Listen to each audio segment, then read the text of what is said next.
મિત્રો, હમણાં paper leak થવાની બાબતે જે કંઈ બબાલ ચાલી રહી છે આપણી આસપાસ ઉપર લેવલે, એ વિશે ખરેખર આપણે ચિંતન કરવા જેવું ખરું.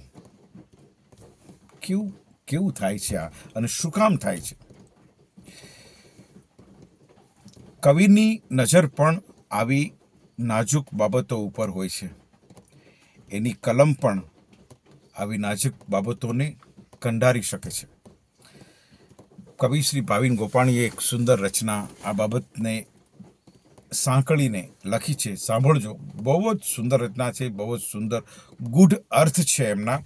સાંભળો કે કંઈક લોકો થરથરે છે, આપણે જોયા કરો.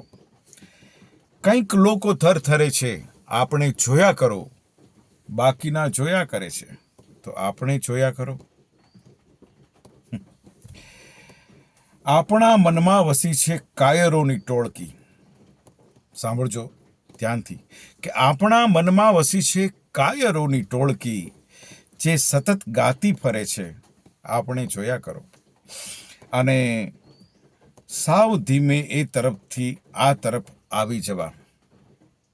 જોજો, ખૂબ સુંદર કલ્પના છે કે સાવ ધીરે એ તરફથી આ તરફ આવી જવા વેદના પગલું ભરે છે, આપણે જોયા કરો. ને આપણે જોતા હતા જેના પ્રતાપે ચો તરફ, આપણે જોતા હતા જેના પ્રતાપે ચો તરફ,